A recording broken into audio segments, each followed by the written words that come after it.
Don Diego de la Vega, nobleman and gentleman, but more infamously known as his vigilante alter ego, Zorro. Out of the night, when the full moon is bright, comes a horseman known as Zorro. In this day and age, he was a masked hero that doesn't get much attention, but he has certainly had his time in the limelight. Since the 1920s, Zorro has had a lot of television and film adaptations, including an anime series. I've got to check that out. But video games? Not so much. As far as I could see with some research, there only seems to be about 4. A platformer on the old 8-bit computers, another platformer on the Game Boy Color, a controller-waving hack and slash on the Wii, and the game we'll be looking at, a stealthy action-adventure on the PlayStation 2. Another Cryo Interactive PAL exclusive, but this time only published by Cryo. The Shadow of Zorro was made by Canadian developer In Utero, and released in January 2002, pretty early in the PS2's life cycle, and believe me, it shows.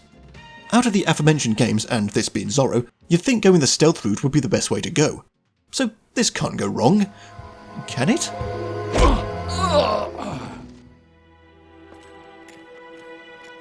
French-occupied Zaragoza, Spain 1803, during the Revolution.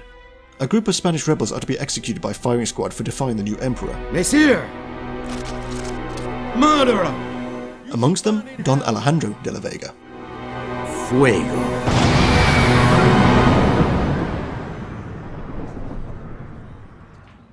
California 1830. Somehow he survived the execution, that's never explained, but a new captain is coming to town.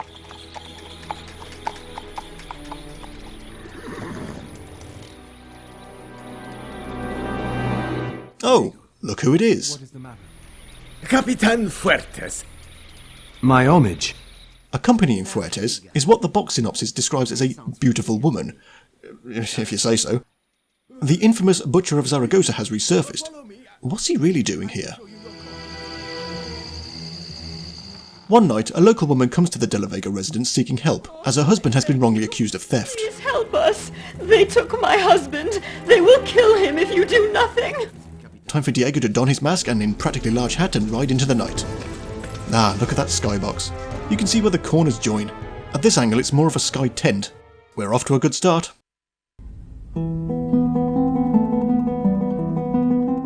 Sneaking about is pretty simple as Zorro stays reasonably quiet. What really helps are what may be the dumbest stealth game NPCs ever. If they see you, you can simply go behind something and they will give up. Sometimes you can actually walk behind them and they'll lose you. They sleep standing up, and when a fellow guard standing close is taken out with a silent takedown, not a glance.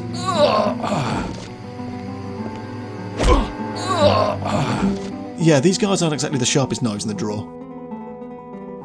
There is an optional tutorial, but it's kind of essential as some of the mechanics make little sense. To hug a wall, it instructs you to press triangle and hold either left or right, when in fact you need to point towards the surface. To do a running jump, you're told to press L2 to run and square to jump. When? Press it when approaching the gap or hold it before the gap. You can't invert the X-axis of the camera, so it's annoyingly backwards the whole time. There is no Y-axis, and with a game that does have some verticality to the levels, it would be nice to be able to look up and down. And that brings me to this game's biggest problem, the camera. Holy shit biscuits, this camera. Normally a camera in a third-person game follows the protagonist, keeping itself from a sensible distance and making sure they're always in shot. It should not act like there's an actual physical camera in the world. When walking about, it will bump into walls meaning you can't turn it to where you want to. Sometimes it will get trapped and Zorro will leave it behind. Pressing R3 will sometimes relocate it, but this rarely helps and most of the time it just spazzes out. Nights can be quite cool around here, mister. You'd better come inside.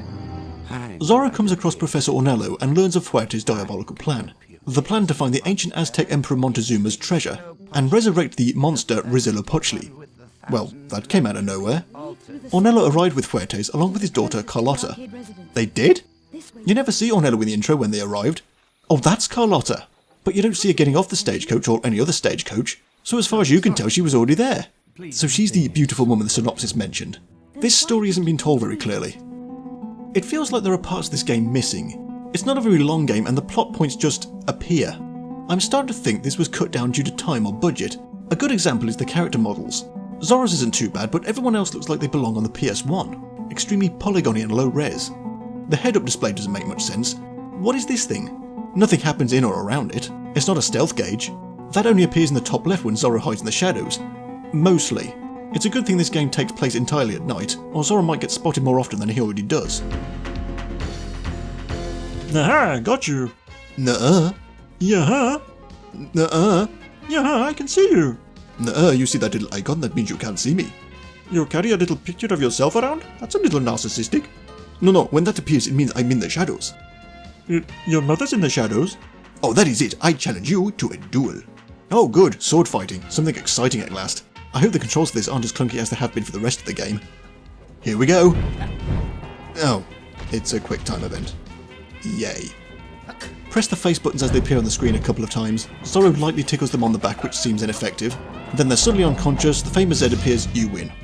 Later in the game, the amount of button presses increases, and to add some kind of difficulty rise, some buttons will appear in front of others. That's not skill, that's just dick. Swashbuckling, the one thing that Zorro is famous for that I hope they wouldn't fuck up.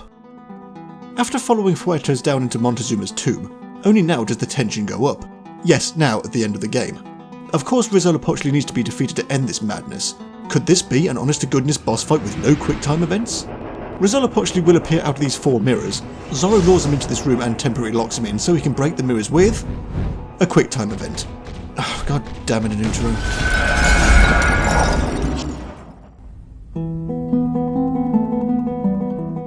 Shock of all shocks, I didn't like this. I gave it a fair shake, I even forced my way through it to beat it, but I didn't have a single scrap of fun throughout. The only word that comes to mind is lazy. Lazy story structure, lazy character models, lazy combat, lazy voice acting, just lazy execution overall. A Zorro stealth game is a good idea, and if one was made today it would probably be very Assassin's Creed-like. But that wouldn't be a bad thing, I'd play that. I don't know how well the PC version handles, it's not available through the usual digital channels. I actually do have a physical copy for some reason, but my modern PC is having none of it. Maybe it knows. Avoid this frustrating slog. If you want to play a game where a dashing young Californian thwarts a despotic military nutjob from resurrecting an ancient Middle American god, play Broken Sword 2. It's infinitely better than this.